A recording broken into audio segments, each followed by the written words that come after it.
See, guys, to the people. Yo, guys. Masawanda kugwadza mozanda mukira ndagwadziwa chaizvo ndamukira kuenda kumbudzi pane paso remunhu yanga ichida kuduma ngomiri yemhunga. Guys, for the people, handisi kuti ndaposhana nerimwe bhazi sei ndabva ndagarira mabhazi ese achingova yakachiti chiredzi achiramba kuti hatini kwanyika hatini kwanyika ndo handisi kuti nyaya yekuda kuti holiday reva kuti randazowana nachoni zvikandirampira ndandatokwidza zvikanzidzarisa bhazi rangu razara razodii ndigogara 9 10 11 12 ndatoona kuti ewo zvinotoswera ndiri pano chiragai ndinde ndogozotomukira kuri kumbari handichaiti zvekuda mumbudzi because pamwe nenyaya yepressure yeholiday I don't know plus nhasi vana vangu vachinzi vavharawo saka I don't know ndangoitawo munyama nhai musingaiti saka ndaifanira kunge ndasvika kuno kare makusenseni because from here ndoda unoona another potential client yangu iri kuno futi kwaZiko. So tiri kuti tipe mabasa. We are here for you guys, for the people. We can talk. Hamunozoona tonzwisana. Why you are saying here kumashure ukoko mozoona uko. Pabasa tipaitwa vamwe vanoti shattering but titongodera kuti ring beam. Ya isati yaitwa but we are more tikazoitwa manje. Mukifamba kuya kuno. So ndio zvamuri kuona izvi panapa. Apa pachapaitwa but what you are seeing here mastondido akazobuda rimbimu yedu tasana musati veranda yakazobuda zvakanaka mozoona manje. That's what I can call a very tremendous job. I'm proud of myself. I'm proud of Rastangari panapa tichishanda naye yo amai mbungu wedu. I'm proud of the wife akabata kamera yangu sei. I'm also proud of the builders vavachishanda vari panapa. We are almost done. I think by next week maybe tikutasa kuti pamwe tinoita to wengurudza tatopedza. We are not so sure yet but samukona Sekuru Benzo vakawina t-shirt yechibuku vakamotumira video ndichazoipinda kana zvichiti vachifara kuti vahwina loto pawina loto yechibuku alimozva pane potential client ndoda kuti chimhambanya kunoona iri close here padhuze paataura then apo ndo patakudza kuti those boards yamwe muzvakini achauya munomu but tikutombomasiya akatodero for a very long time zvinotofanira kutosara chakadero hamunozviona saka this one chinosara chiripo then apo chinosara chiripo mapila ava vasati vapedza kunyatsokumanama zvakanaka akazouya pekupesera hamunozviona manje and also iri vachazvonama kwazvo because akazoya kuti masaizi akusiyana hoya kuno uko muchazokuona kucheka kutiwo zvimapila wati so now toambopinda futi mukati tozotenderera handiti azototatatamukati akatoitatenderera titenderera handiti ndekera Sekuru Benzo ariko Sekuru Benzo nemaglasi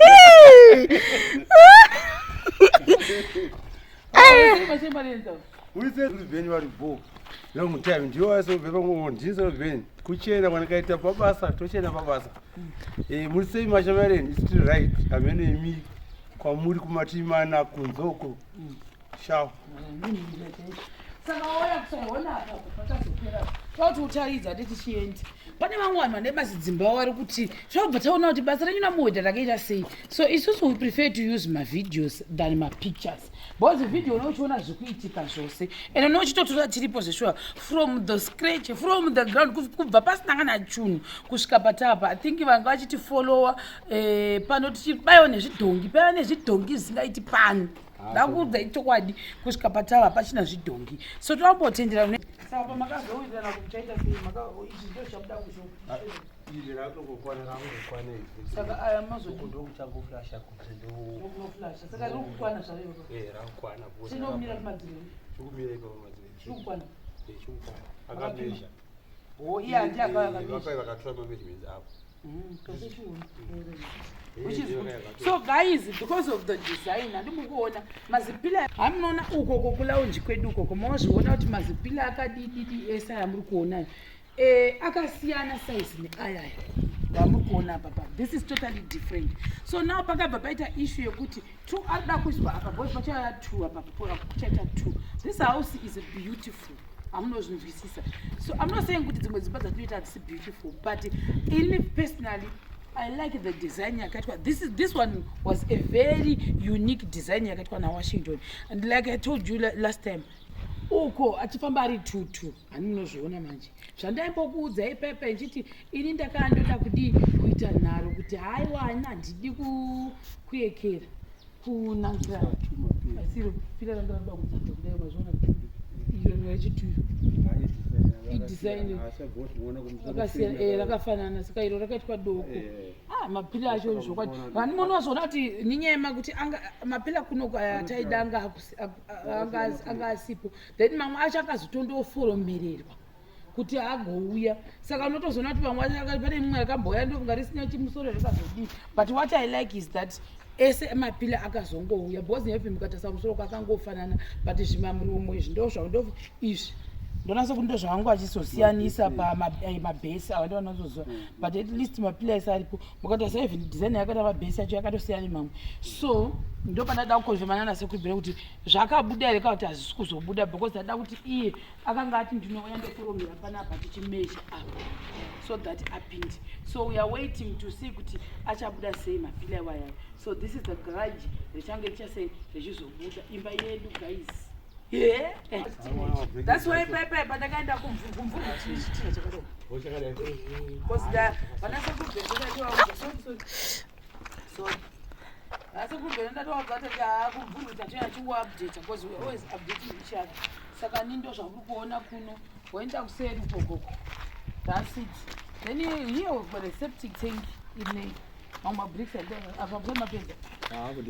Anoda kuuya here vachiti ipinze naka tada kupinza rakakura ndemamezhaments akamira sei Sekuru Benzo so iri ndo septic harisati rapera vari kutwara Sekuru Benzo zvakare ndo vari paseptic apa mukuona vanga vachimiramira bhati vako is almost done mabhipos ndovakavachisansara choungazitadza nyazo uripisa zvakanaka because kwava nemazimbepo ichita kuungira but ndo back view yedu yaya mapila edu aya pamaimuona musi uya uya tichimezha tina nawereta tikazombouya futi naglaze vamaaluminium uya namaaluminium mataa zvandazaota unonzi machi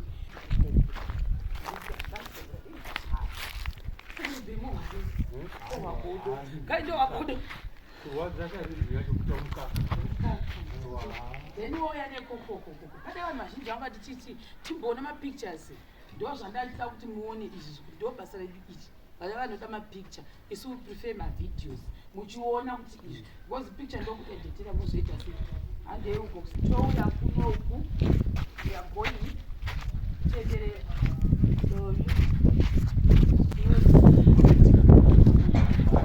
so mukati mavakugarira kuita then apo ndopaone chimwe chiyekera chirurimi chetu chonzi chine muchii chidheki chiya ichi chari chiuya apa ndozvona sakura kuti kezvinogama kuikira mukati sa mukati nemakusunga munozosiya nechituteti uya newo kumusukushokoko kuda kuti uribi meni ituteta amikona ako kari nyika ikarugira pakati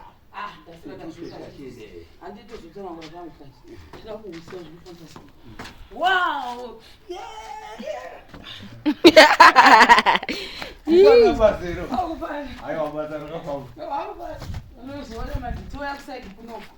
saka boti muionese kune vanhu vaivana vachiti can you do big houses sekudzirova choya kuno oya kuno kusaidi kuno kundofana kwana mukeza dauti akupinda mukati kandaireva kuti when I'm doing my projects amuona kwa ndichere pavranda apa ndizvo zvinhu zvandakambonyanya kuti ndinge ndichidzidzawo hangu personally miramba tichita basa kuti foundation yakakura yakanaka ndozvikwaa kutsvake chinhu chimwe chete unoona uchiitaura nawo chindaipo vanodaura dzivo muri kuona sisi kuti chinhu chikunaka kwacho chakateta kuti chisaoneke mikuya chichongota chinhu chimwe chete chokubuda shepi yacho zvakanaka chokuti yange munhu vachichiona so anoti correct chee zvakanaka chofanira kuti chigadzirwe chovharwa choshepa kagruvhu chokuita chinhu wani kudai soza kuti chanaka chipira redu ratoramiwa zvakanaka touya kuno touya ukodokushe kwamuri kuona kudai inofanira wanzopara this side zvichiti yaimainokuti pinde tochipesera neuko so uku kwakutogadzirwa saka ndofunga tichagona kutadza kumascaffold handekusaidi chimudana chibvunza ndeichi kuti saka apa papapa 230 makasimudza nayo ring bimeri apa ndoenda ndichibvunza right amunozviona saka iro ndo master bedroom asina rorinei right handei pana pachaya zigoro handairiva ziguru apa toya kunoko handei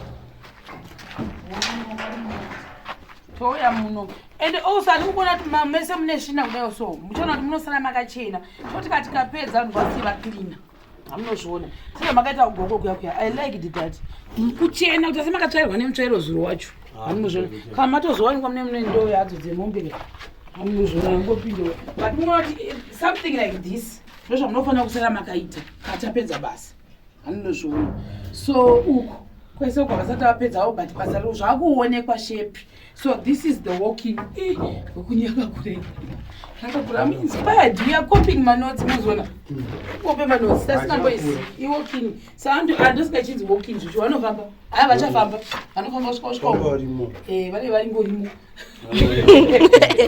saka the design panapo panenge pakashama pano pakashama but panapa uyai manyo panapa pane sliding realuminium panapa aparouya pana so ndosaka pepe ndaiti because kana ndisipo maybe mwana azorwisi kuti anada kutora quotation yawe either iye uyo atiri kushanda naye muhama yemurungu wedu anogona kusazozvinzwisa kuti pada kuya dhora akaita sei panapa that's why ndiripo amunozviona kumake sure because I think when I said kuti from the past experience takadzidza we learn from our mistakes amunozviona let's go. Right.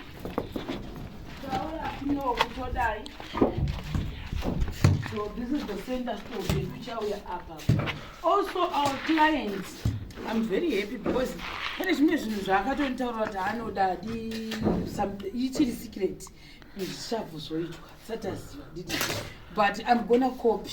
This one I'm copying. You know it's just Sekuru Benzo and they were the videos. Look to copy.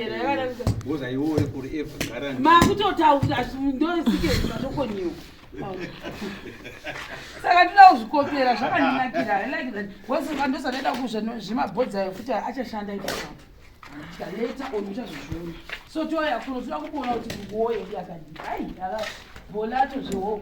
The design is cute. Yeah. Aunyai munhu unonyaya munhu nohwikwa kusvika uko uchihwikwa nzima inokwataura matiri muno vesikalari yedu ya tapinda mukati uya uya kuno zikopeeofuna vachadzira vanhu panapa right I think I have to thank this client for actually trusting me and proving people wrong kuti atingoiti ma1 room na2 rooms chete amuchati ma1